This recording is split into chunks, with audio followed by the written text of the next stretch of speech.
Our design unit is on classifying animals by Kleina and Kuttenberg. Our unit will be taught to a third grade classroom.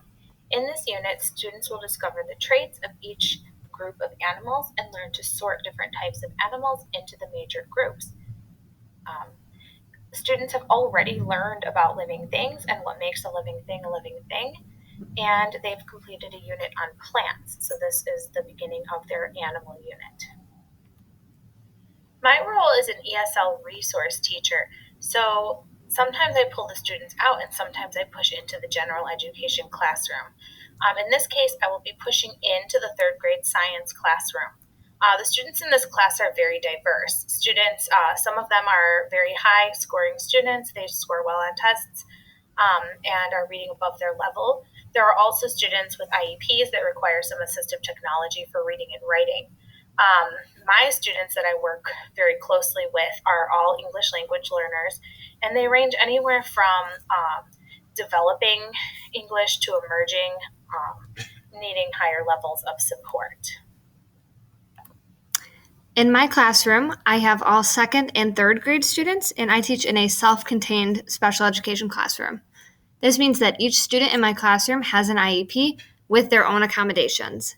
Each student does all of their academics in my classroom, and none are done in the general education classroom. Each student follows a reading curriculum, and in that I embed our science curriculum because we do not have a typical science that we do every day. Our standards and objectives for this project are standards. We did one for science and one for reading.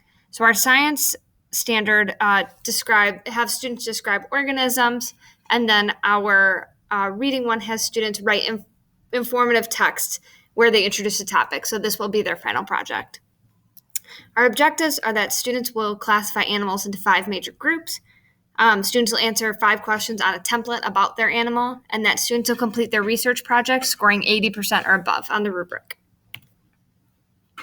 For this unit, the prescriptive design strategy that we used is David Jennison's modeling with hypermedia.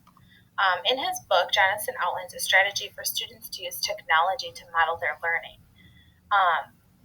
It's more about the design process where students are engaged in designing knowledge.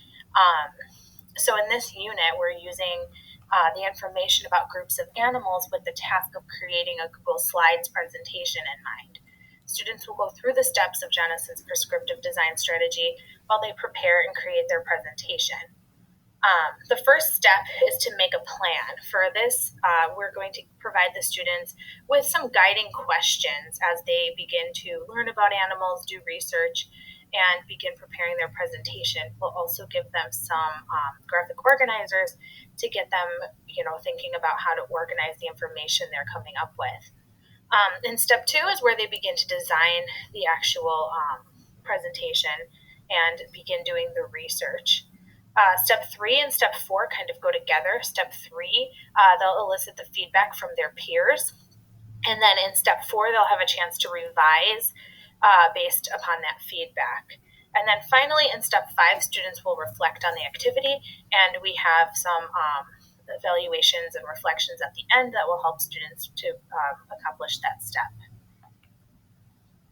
The main technology tool we're going to be using for this unit is Google Slides. Google Slides is a presentation tool that students can use to create their presentation. They are going to use this tool to organize their information and to create slides about each of the questions they're answering about their different animals.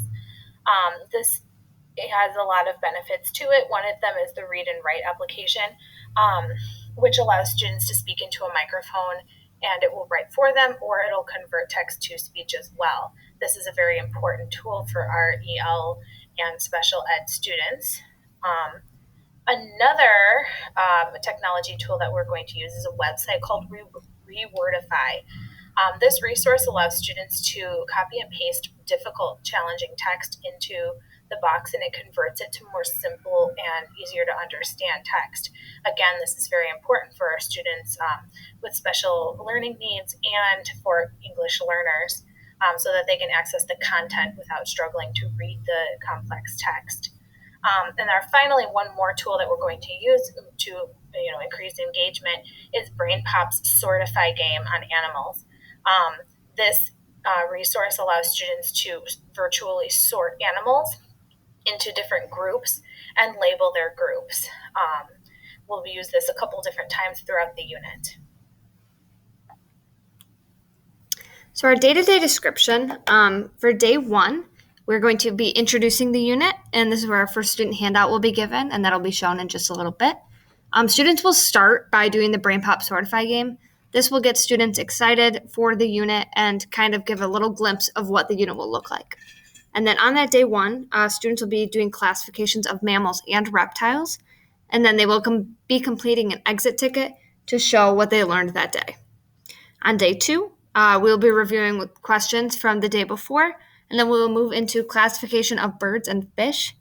And students will, again, complete an exit ticket about the information that they learned that day. On day 3, students will start by reviewing with questions. Then students will be learning the classification of amphibians. This will be the last group that students are learning about. So then after this, they will be reviewing using BrainPop Sortify to make sure that they understood the content that they've learned so far. They will complete their last exit ticket. On day 4, students will choose an animal for the project. Days 5 and 6, students will be researching the chosen animal. They'll be answering guided questions on a template, and then they'll be using Rewordify if they need to simplify the text that they're reading. On days 7 and 8, students will be inputting information into Google Slides. We will have templates available if needed with their accommodations, which we'll talk about in just a second. And students could be using Rewordify to copy and paste information right into their presentations. On day 9, students will be presenting their Google Slides to their class and answering any questions other students may have. The differentiation in our project mainly comes from our Google Slides. So when students are creating their presentations, we will have templates depending on student need.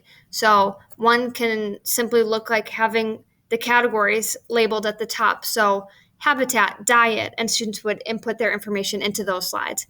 For a more intense accommodation, we can have multiple choice answers, and students are able to highlight or circle the answer that goes along with their animal.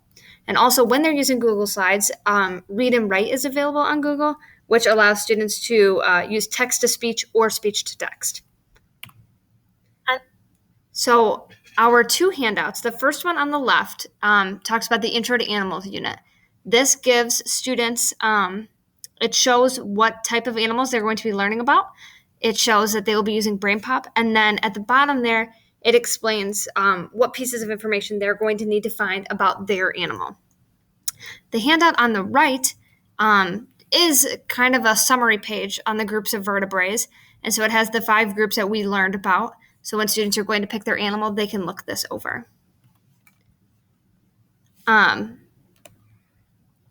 This is an example of a student artifact that will be shared with students so that they understand what their project may look like.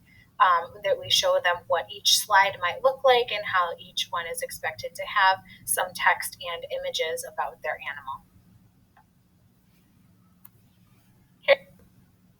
Here you'll find a small screenshot of part of the online student resources that we will include for the students. On this, we'll have the learning objectives posted again, as well as a digital copy of both handouts. There's also this sample project that students can reference while they're working. And in the other resources, we have links to both Rewordify and the BrainPop Sortify game that students can access throughout the unit.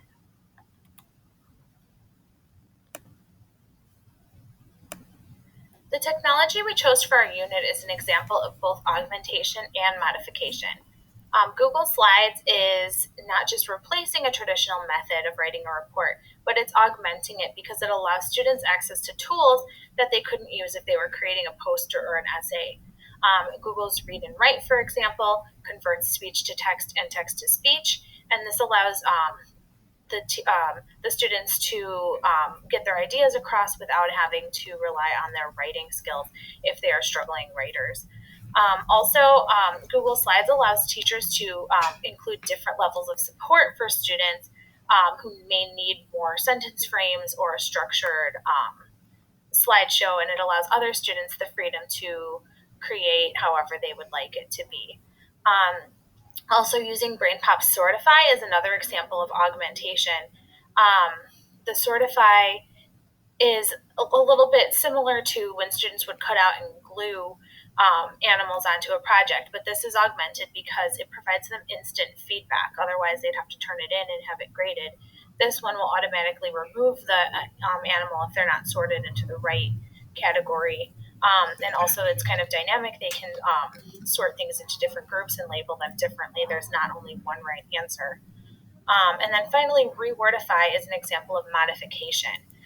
This is something that opens a new world to students with limited English or reading abilities due to a learning disability. In this case, students are able to access the content with complex text in a way that they weren't able to access it before. They're able to understand it in simpler terms, and this is a true modification for them. So lastly, our summative evaluation. To assess student learning of content, we'll be creating a rubric for the final project. This will have type of animal, habitat, diet, behavior, and fun fact. This is to make sure that students include these in their projects. To assess the effectiveness of the unit's design, students will be completing an exit slip each day to review the type of animal they learned about. They will be completing a rubric for themselves based on the presentation they presented. And then lastly, they will have a self-evaluation of their learning process this unit. Then here are our references.